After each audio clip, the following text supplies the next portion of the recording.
మాజీ మంత్రి పెద్దిరెడ్డి రామచంద్రారెడ్డి అవినీతి అక్రమాలపై కూటమి ప్రభుత్వం ఉక్కుపాదం మోపుతోంది.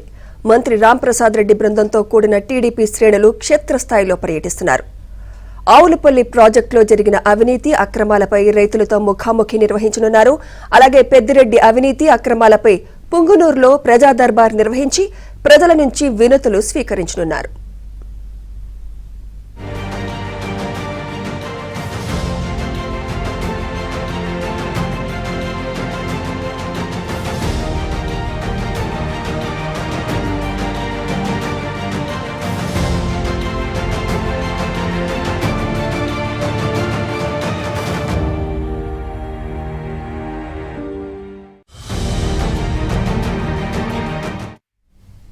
మాజీ మంత్రి పెద్దిరెడ్డి రామచంద్రారెడ్డి అవినీతి అక్రమాలపై కూటమి ప్రభుత్వం ఉక్కుపాదం మోపుతోంది. మంత్రి రాంప్రసాద్ రెడ్డి బృందంతో కూడిన టీడీపీ శ్రేణులు క్షేత్రస్థాయిలో పర్యటిస్తున్నారు. ఆవులపల్లి ప్రాజెక్టులో జరిగిన అవినీతి అక్రమాలపై రైతులతో ముఖాముఖి నిర్వహించనున్నారు. అలాగే పెద్దిరెడ్డి అవినీతి అక్రమాలపై పుంగనూరులో ప్రజా దర్బార్ నిర్వహించి ప్రజల నుంచి వినతులు స్వీకరించనున్నారు. కోట్ల రూపాయల విలువైన భూములన్నీ కూడా కబ్జాల పాలైపోయినాయి. గతంలో కూడా కబ్జాల గురించి మన అనంతపురంలో అక్కడ ఇక్కడ చూసాం, కానీ ఇట్లా కబ్జాలు ఏడా చూడలే. నిన్న పోయి ఒక ప్లేస్లో అయితే పాపం ఆస్తి పరుల వాళ్ళ తల్లి తాత తండ్రి వాళ్ళ ముత్తాతల వరకు వాళ్ళ సమాధులన్నీ ఉన్నాయి. ఆ సమాధులు ఉండే స్థలాలు కూడా కబ్జా చేస్తున్నారు. మరి అందరూ కూడా మరి నిజంగా పెద్దిరెడ్డి రామచంద్రారెడ్డి సమాధానం చెప్పుకోవాలి.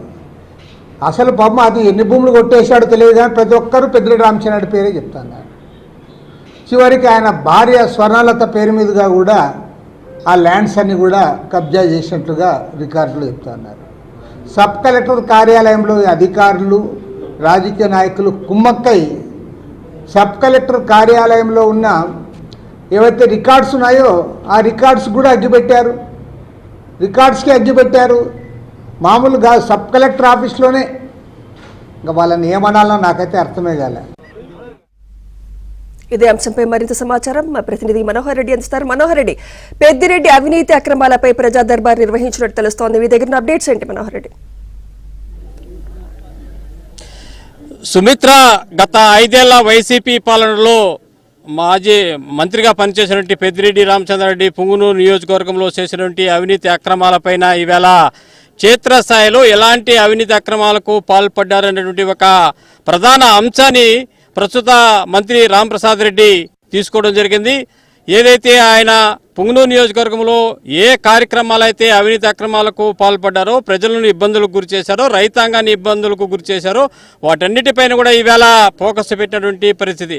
ఆ క్రమంలోనే సోమల మండలము ఆవులపల్లి రిజర్వాయర్ ప్రాజెక్టు వద్దకు ఆయన ప్రస్తుతము చేరుకోవడం జరిగింది. ఇక్కడ ఫీల్డ్ విజిట్ కూడా చేస్తున్నటువంటి పరిస్థితి. అంటే గతంలో ఏదైతే పెద్దిరెడ్డి రామచంద్రారెడ్డి రైతులను బెదిరించి అక్రమంగా అన్యాయంగా లాక్కున్నటువంటి భూములను ప్రాజెక్టు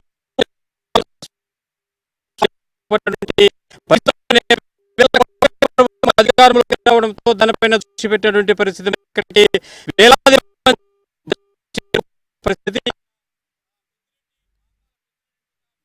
హైలైట్ గా నిలిచినటువంటి పరిస్థితి. అదే నేపథ్యంలో రైతులందరూ ఇక్కడ